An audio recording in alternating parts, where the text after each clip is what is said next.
We are born to be in the water. Connecting yourself to nature, it makes you feel more than just your physical body.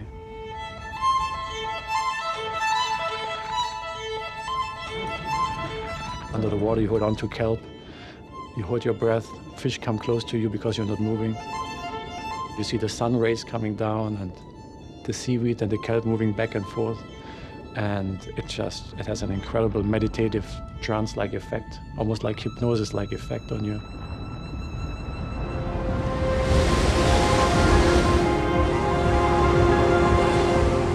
Anytime you hit the water, everything just goes away. You just feel a sense of calmness. Once you have some experiences in the mountains, that creates like a lasting bond. You know, you're in nature. You're literally hugging the stone. How's the journey? The North Coast has a lot going on. A certain magic all around every corner I find. It's like prehistoric Disneyland, just yours to explore. An amazing place to live for surfing. There's 10 beaches close by. There's all these new spots we're discovering. The people, the surf, the coastline, the weather, it all just comes together and it's just a really, really special place.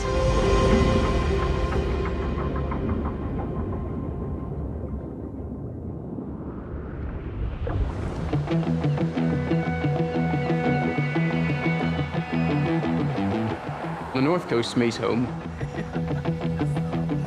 From day one, just surfing with your friends. Oh, bumping. Being at the beach all the time. Just growing up here, it's just like, you can't beat it. There's so much to offer. Like, we've got so many beaches around here. Like, you can just hunt perfect waves all down the coast.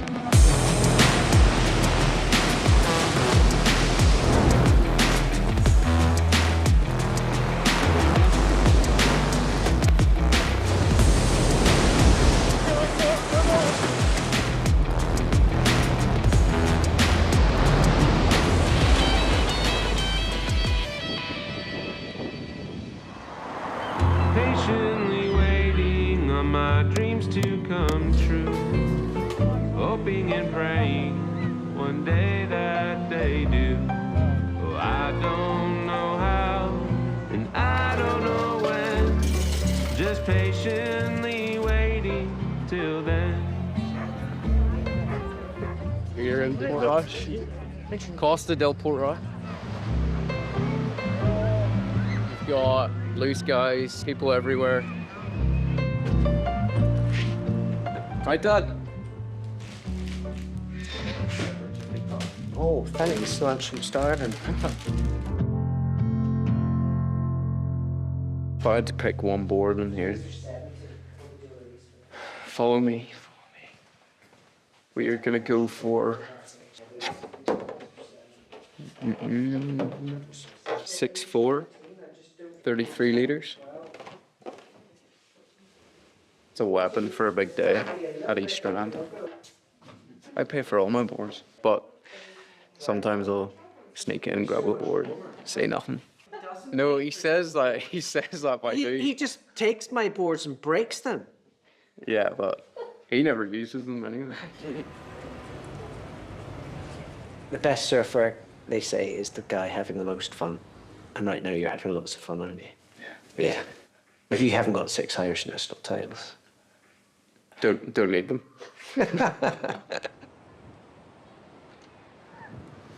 This is where we take lessons. This is our surf school down at East Strand.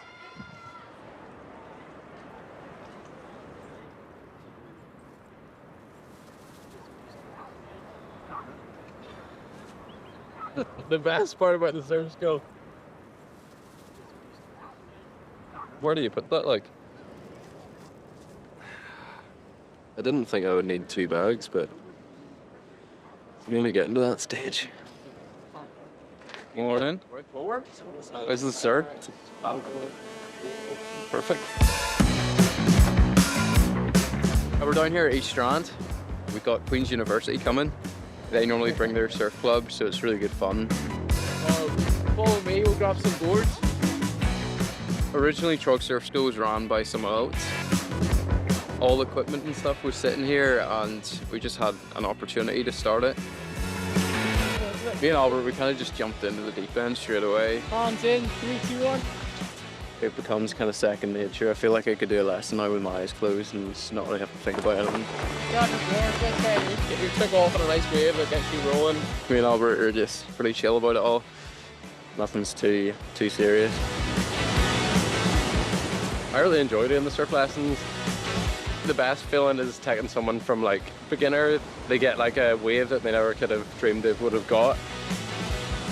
There's no better feeling.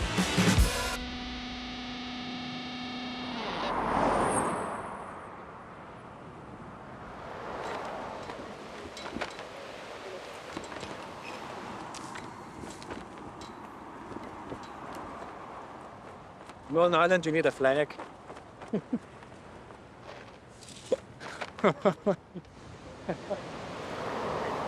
You have here the limestone sand, the limestone caves right below us. So that's white rocks. You can see the white rocks from White Rocks Beach. The white rock means we have that white sand down here. It makes it really tropical. And here we have the reefs. Today there's a bit of a wave, but it's still calm enough that we can explore the whole reefs and the kind of kelp forests along the channels. It's funny because all those cars driving by here now are busy looking out and seeing the beautiful landscape, but they have no idea what even just lies beneath the water here. It's stunning.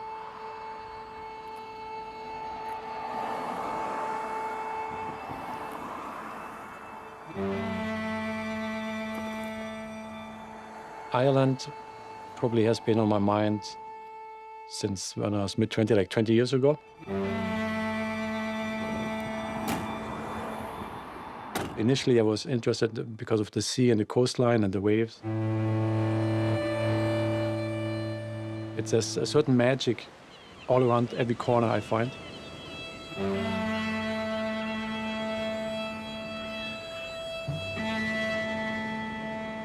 Ireland has a lot going on. I think a lot more than people living here, understand really. It's an amazing place to be.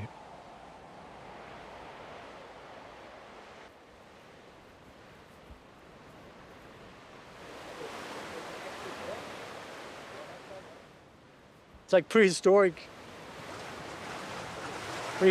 Disneyland.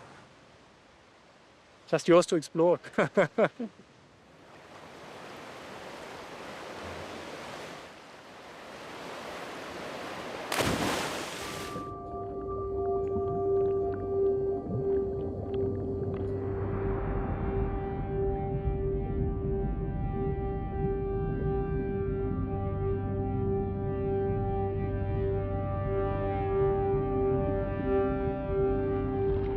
We are born to be in the water.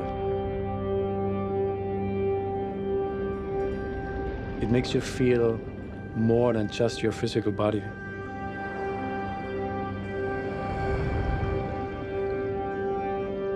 It has an incredible meditative trance-like effect, almost like hypnosis-like effect on you. Connecting yourself to nature, but also to yourself.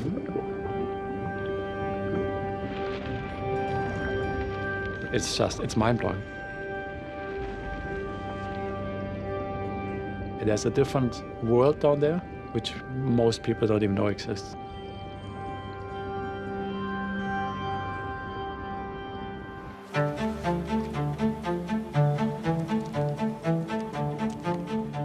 Do I respect that if you fall, you die? I've been climbing for 30 years. Those consequences are so well ingrained. The thrill came with the flirt of pushing close to those. And that was the game. What can you do and not, lose your shit? Ricky is without a doubt the most mainstream name for climbing in Ireland in the last 15 or 20 years.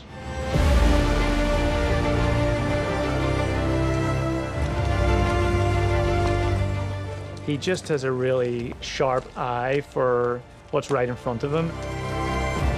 That, I think, is clearly represented in the routes that he's climbed. You know, his routes are the best and most aesthetic lines on the cliffs. That is your standard bouldering mat nowadays. There's one that's about 15 years old. I got into rock climbing through my parents, who were like quite active, outdoory people. They took us out climbing down in the moorings. They took us out kayaking, windsurfing. There you go first. Oh, tricky. I met Simon probably when I was about 15 down at the climbing wall, and there were very few young people. You know, Simon's a couple of years older than me, better climber, just doing his thing at the climbing wall, and we sort of clicked. Simon went to the States. I got my degree, went and did an engineering job, and was stuck in front of a computer. All my mates were going on a big road trip to America, and I realized I can't do this. So I handed in my notice and went on the road trip to America for 3 months, came back and just realized I don't want to work right now. You know, the thing about Ricky is that he had a real desire to explore and do first ascents. So he just went on a 15-year first ascent spree all over Ireland. The reason Ricky is the only person that has done what he's done is because he was living in his van. I lived in wee cheap vans and slept on sofas, stayed in climbing walls, worked in climbing walls, doing the route setting, doing a bit of rope access, get a stack of money, go away for 3 months, get a stack of money, go away for 3 months. So I did that for a long time.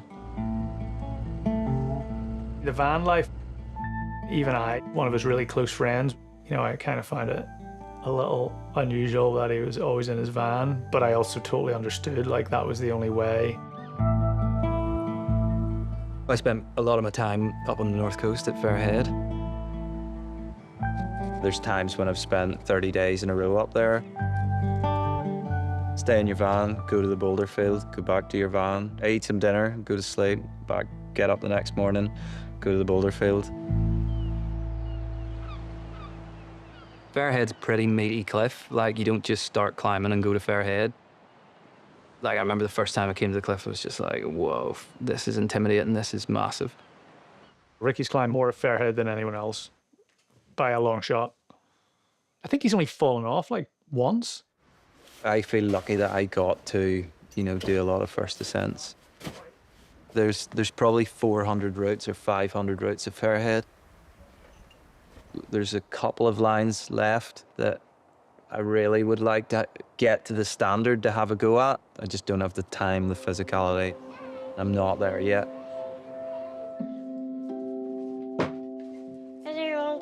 No, they're all right.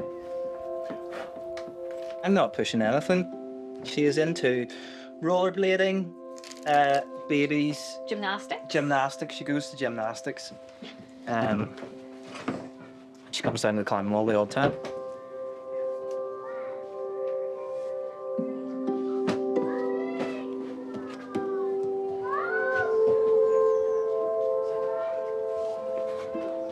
My dad built us this off-ground playground thing whenever we were kids, and everybody in the state was in our garden. We were always running about, climbing ropes, climbing cargo nets. Physical literacy, you're meant to be able to, you'll last longer, you won't get injured if you can run around, jump off stuff, go down slides, climb around. And then we do this thing, don't we? Should we do the stop for a kiss thing?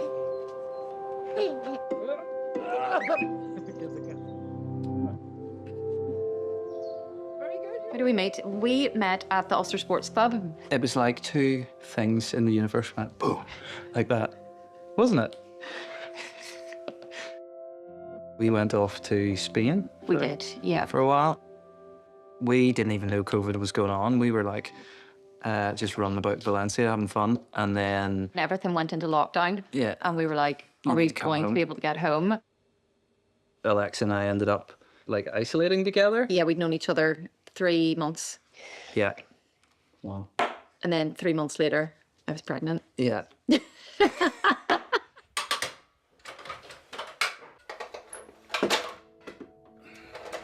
You go out, turn the light on. As soon as wee girl comes along, you're busy. You know, you have a responsibility, and life, like everybody before us, flips into that's the next adventure, that's the important thing. So that's where I'm at the minute. And then come this way. We'll look at some pictures. I've been in my job 4 years now. I'm working for Mountaineer in Ireland doing youth development, so I have a salary job, which has given me stability, and we have a house, and yeah, we just potter about watching Eva grow up. How's that? Me? Yeah. When you were a wee baby? The whole adventure window for doing the thing I was doing before is gone for the time being, you know, so, and that's fine. I'm comfortable with that. Let's see if we can find some good pictures of Fairhead. Funny, that is a good one. That's me in a hole in Fairhead. You can't seek the same adventure. You can't have the same amount of freedom. Like, that would be irresponsible to try and take that. I think, anyway, like, once a wee kid comes along, that's where you gotta be. You know, if you're doing something else, you've missed a trick. You're missing time. She's 4.5 now, and it's like a completely different game than it was 2.5. You know, I want to keep all that. I want all that. That's where I should be.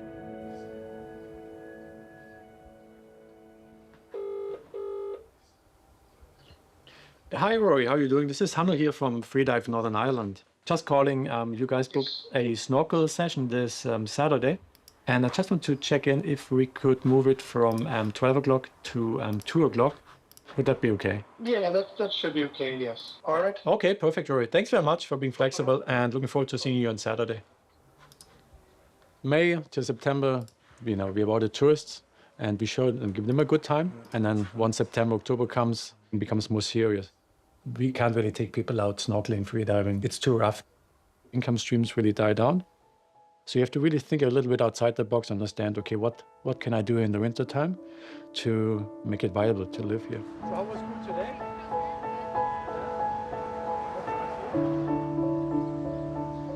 It can be a long, cold, dark winter with very little income. And you have a family to look after and a mortgage to pay, and you know, life still goes on, but it can be tricky. The last 3 years were quite bad. So sometimes you wonder, might it be better to do something that is not your passion, to maybe get more money in that? What? We have been tempted with the whole moving somewhere warmer. We did play around with the idea of even Hanno going over the winter for 2 or 3 months and working somewhere warm, but we didn't want to break up the family unit. Hanno had an office job back. The boys were tiny, they were babies, where he had to wear a suit and travel for work. And I loved it because we had our weekends free together. But after maybe a year, I could see he was just not loving life.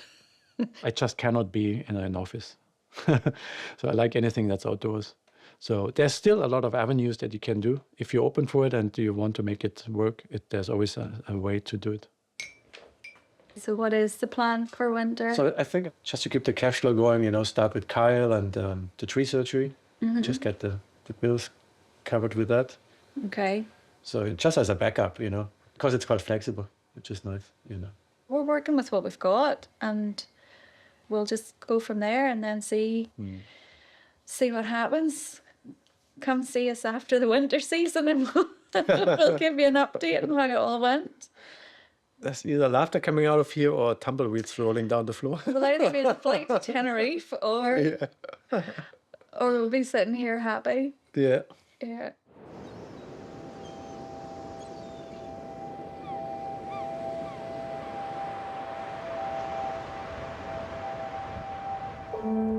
Coming into the winter, it just goes quiet.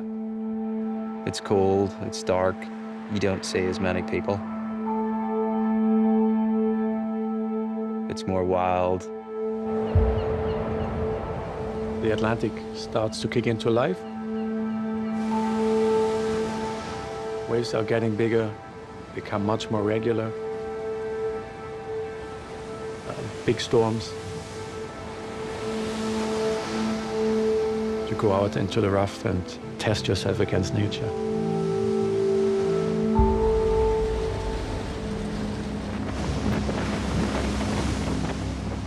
Millions of people have been urged to stay at home as Storm Airwin is bringing potential life-threatening winds to Ireland and the UK. The Met Office has issued a rare red weather warning for Northern Ireland and the Scottish Central Belt, which means a danger to life. I've literally never seen a red warning. If the wind wasn't as bad as that, we'd be in there surfing, but it's pretty windy. If the wind dropped tonight, I'd be in there. Be in tomorrow, all day. Great. Good afternoon, this is Troggs Surf Shop Surf Report for the Causeway Coast. She's Storm Airwin, or whatever it's called. Can't spell it, can't pronounce it. Here on the east is protected, but my guess is just before dark we're going to have quite considerable size here and offshore winds. I'm not advocating that you should go out today, that's a no-no, but I think tomorrow the surf is going to be pretty epic here. Oh, watch out! Watch out! Yeah. Tight, dudes.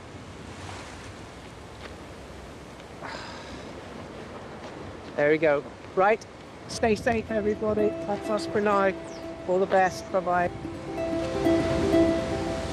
My dad brought me up swimming. So he had me in the pool from the age of 4. Had me swimming a mile, I think, at 4 years old.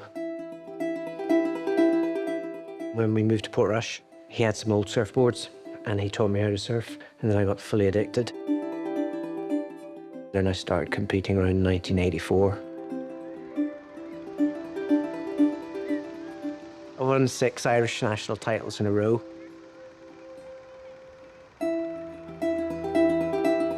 I still claim I've caught more waves at East Strand than anybody else in the last 45 years.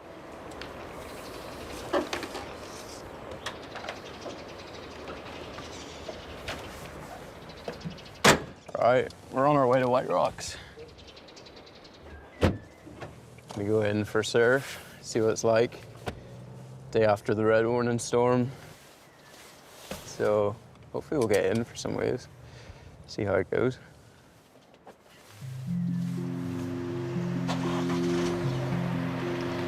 It's more of a locally generated swell. It's not as big as we hope, but the tide's pretty low at the minute, so I think when the tide comes in, we're going to get some good waves later on in the afternoon. So fingers crossed we score, get some sick waves.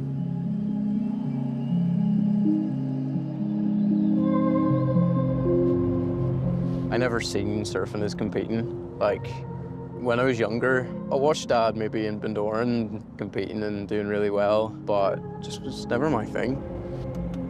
I would have liked to have seen him compete, but he doesn't like to be at the forefront of anything. He'll always shy away. I remember a time when he was very young, he won a gold medal in gymnastics, and he just didn't want to go up and collect. He was just too nervous to go up and collect his award, and I think that actually put him off competition. He just, you know. Whereas I think if he had followed the competition path, he would have done quite well. There's definitely, you know, a pressure there, knowing Dad done so well competing, but the whole surf scene now has changed so much. You've got amazing surfers from Bundoran taking over, and it just shows you times are changing.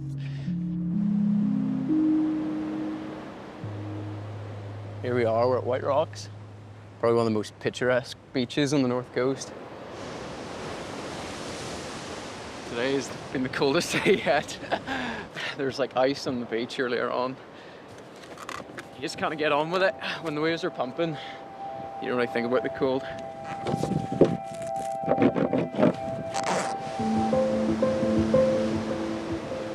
Anytime you hit the water, everything just goes away. You just feel a sense of calmness. And you can just relax, really, and just focus on the sport and just having fun.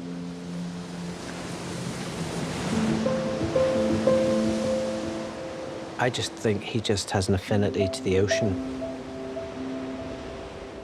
A lot of people that take up surfing, like, we're not all competitive. You know, it's a form of escapism, it's exercise, it's an opportunity to break free. It's just my life, really. Like, I can't go on holiday to somewhere where there's no waves.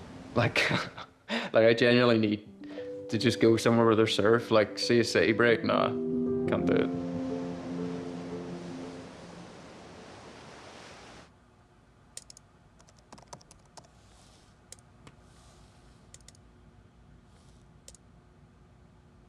People have been going climbing at Fairhead since the 50s. If they were lucky, they had a harness, they might have had a belt, and they would have just quested up these cracks and ledge systems. And then whenever you get to the top, if you did it cleanly without falling off, the culture in climbing is that you get to name it. That's a photo of me on it whenever I was like 19, 20. At that age, I had a desire to like follow in my peers' footsteps and try and climb all the hardest routes. This is like one of the most impressive bits of the cliff. This is called the Rathlin Wall. It's where the hard routes were. Whenever I was growing up, I wanted to, you know, open up routes on this wall. Like a big route for me was a route called the Rathlin Effect, which was opened in 2011. So it's one of the hardest routes on the cliff, and it's like a, you know, a full 60-meter challenge of hard climbing, and it's not that safe. I would drive up here by myself and drop a rope down it and figure out how to climb the route. By the time I got ready to do it, I was able to, like, in my head, visualize every single move, you know, and how it felt, where the gear went in, where the risks are, where you can fall off, where you can't fall off, and, you know, get myself into a mindset where I believed I could do this. You know, it's a super challenge. So that's one of the coolest routes in the cliff.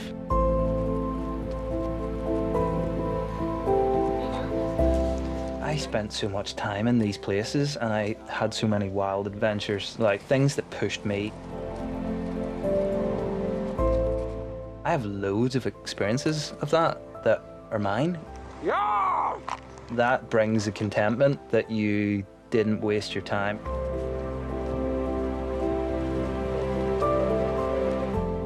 What am I going to do this winter? I don't really have a plan. You know, usually I'd have a plan A, a plan B, and a plan C, but I'm keen to find some form of adventure again. Watching Dylan do all those boulders, he's definitely inspired me to delve more into my climbing. It's a tough time for activity providers. I don't give up. I see opportunities and I keep going. This winter, we're pretty keen to surf somewhere we've never surfed before. Auto rock is a bit of a urban myth. I am nervous though. I definitely could put you in hospital.